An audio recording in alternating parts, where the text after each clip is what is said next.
Known for its beautiful beaches and unique culture, the Dominican Republic is one of the Caribbean's crown jewels. However, it's had a history totally unlike its neighbors. Even Haiti, which shares an island with the Dominican Republic, went down a totally different path. Today, the Dominican Republic is a relatively stable, prosperous country, yet its past has been marked by violence, political turmoil, and chaos.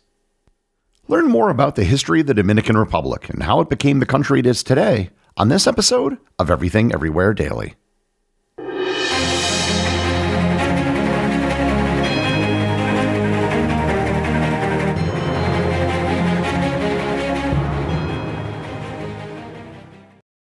This episode is sponsored by Quince.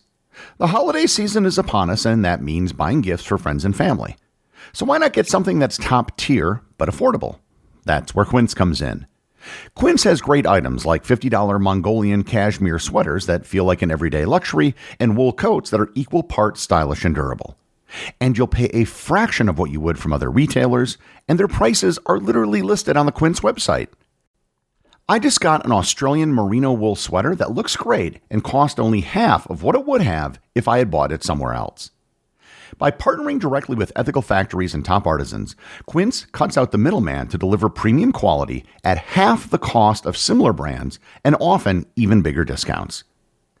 Give and get timeless quality staples that last this season with Quince. Go to quince.com/daily for free shipping on your order and 365-day returns. Now available in Canada too. That's QUINCE.com/daily. Free shipping and 365-day returns, quince.com/daily. This episode is sponsored by Mint Mobile. The reality is that smartphones and their associated mobile plans have become an indispensable part of the modern world. You almost can't get by without one. So if you have to have a monthly plan, why spend any more than you need to? That's why I recommend Mint Mobile. All their plans come with high-speed data and unlimited talk and text delivered on the nation's largest 5G network. You can use your current phone number, and keep all of your current contacts. Nothing has to change except the amount you pay. At Mint Mobile, their favorite word is no. No contracts, no monthly bills, no overages, no hidden fees, and no BS. Ready to say yes to saying no? Make the switch at mintmobile.com/EED. That's mintmobile.com/EED. Upfront payment of $45 required, equivalent to $15 a month. Limited time new customer offer for first 3 months only. Speeds may slow above 35 gigabits on unlimited plan. Taxes and fees extra. See Mint Mobile for details.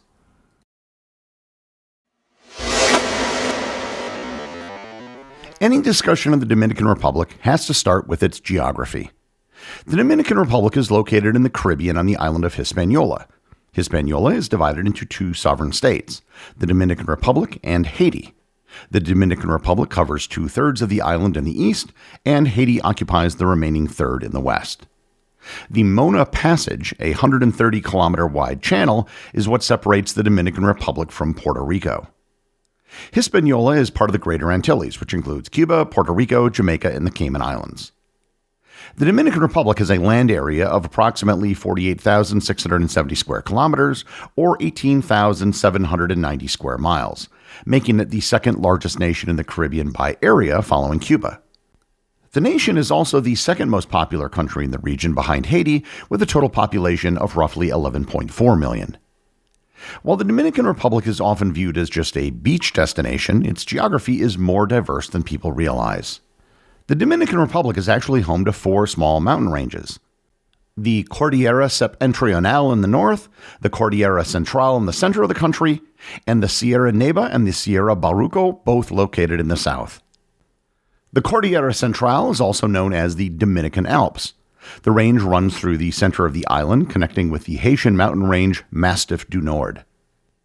Pico Duarte stands as the tallest peak in the Cordillera Central range, rising to 10,164 feet, or 3,098 meters, making it the highest point in the entire Caribbean.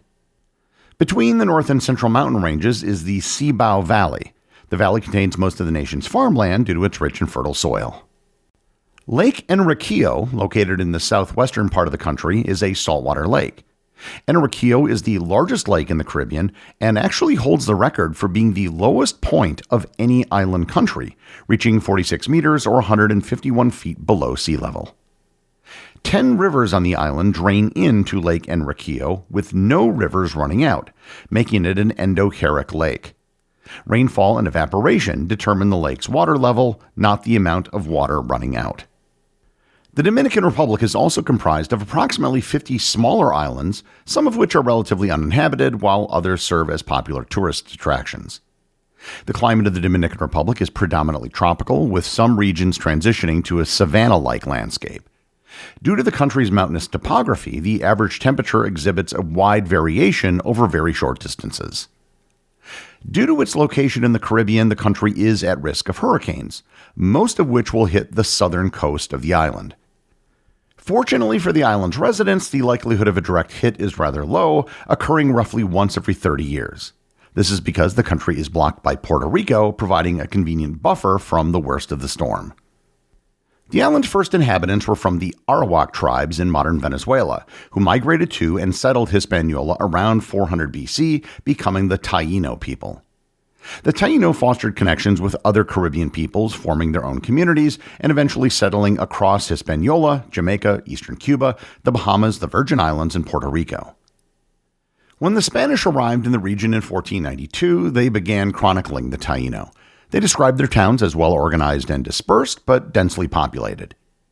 In 1496, Bartholomew Columbus, Christopher Columbus's brother, founded the city of Santo Domingo.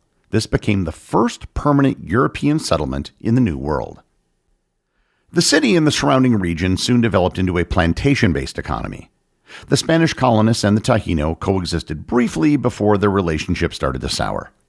The colonists took Taíno men from their villages and forced them to work on plantations or in mines. With so many removed from their homes, the Taíno faced starvation, unable to plant their own food. Many Taíno fought the Spanish, while others fled to more remote regions. Over time, many of the Spanish settlers married Taíno women. Within just 2 decades of contact, 40% of Spanish men on the island had Taíno wives. Their mixed-race children became the basis of the Creole population on the island, who remain the majority of the population today. Slavery was introduced to the colony in the early 16th century, with thousands of Africans being forcibly brought to the colony to work on plantations. European settlers brought deadly diseases like measles and smallpox, for which the Taíno had no immunity. Within 30 years, these diseases had killed an estimated 70 to 90% of the Taíno population. Those who survived lost their language, political structure, and religion. By 1864, it was estimated that no more pure Taíno people remained. In 1697, Spain signed a treaty ceding 1/3 of Spanish Hispaniola to France, thereby establishing the division of the island that remains in place today. By 1789, Santo Domingo had become one of the least important and least wealthy colonies in the Spanish Empire. The population was only 125,000 people, which was minuscule when compared to the French third of the island. The French colony of Saint-Domingue was the wealthiest in the entire Caribbean. In 1795, the Treaty of Basel transferred Santo Domingo from Spain to France. It was returned to Spanish hands just 14 years later in 1809 after the Haitian Revolution. After Spain returned, Santo Domingo saw repeated attempts at independence. Lieutenant Governor José Núñez de Carceres declared independence on November 30th, 1821, starting what would become known as the ephemeral independence period. The new country, called Spanish Haiti, only lasted for 2 months before it was fully annexed by Haiti. Haiti ruled for 22 years, during which time it was known as Parte de l'Est.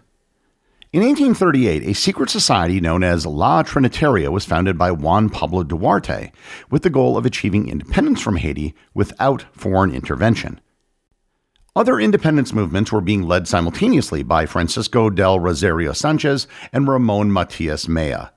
These 3 men became known as the founding fathers of the Dominican Republic. Independence from Haiti was declared by La Trinitaria on February 27, 1844. Over the next many decades, the Dominican Republic faced opposition from Haiti, the rise and fall of various governments, tyranny, economic difficulties, and other problems.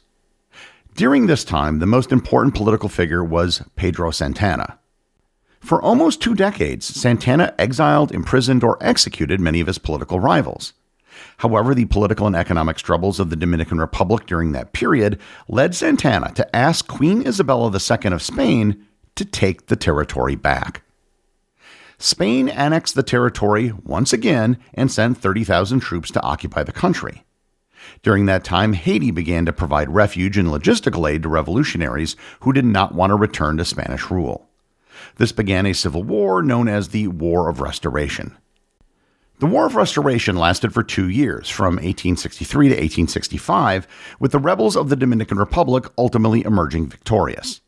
Following reclaiming their independence, the Dominican Republic again faced a period of political uncertainty. The country finally reached some level of stability in the 1880s under the leadership of General Lilis Hurreau. Hurreau actually put the country in significant debt as leader, as most of the wealth of the country went to support his police state or towards his own personal use. And not surprisingly, he was assassinated in 1899. Despite his assassination, the stability his rule instilled over the country continued. This allowed the Dominican economy to experience dramatic improvements as sugar plantations modernized and more people began immigrating to the island. During the early 20th century, the Dominican Republic's governments continued to experience instability. Simultaneously, the country was facing pressure from European powers to repay debts, something that the Dominican Republic couldn't afford. To help pay back their debts, the Dominican Republic went to the United States. The United States was fearful that European involvement in the Caribbean would weaken their influence in the region. The U.S. and the Dominican Republic made a deal in which the United States would help the Dominican Republic pay off its debt in exchange for keeping European powers out. In 1911, the Dominican Republic fell back into a period of political turmoil, including a civil war following the assassination of President Ramon Caceres.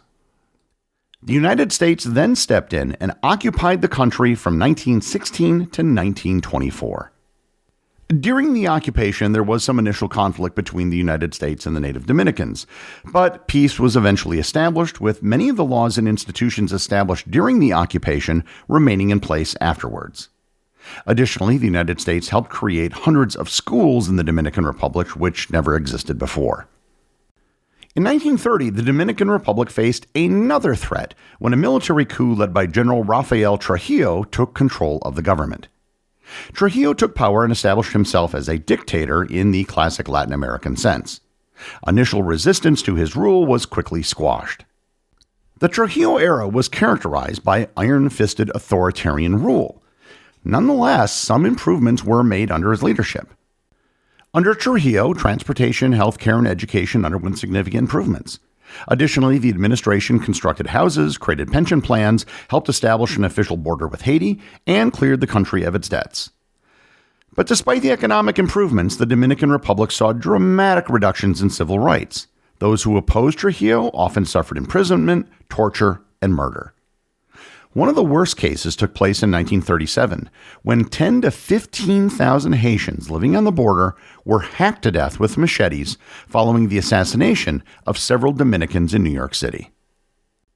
The United States and many of the elite members of Dominican society supported Trujillo despite the horrific acts of violence committed under his rule, because he was an anti-communist in the middle of the Cold War.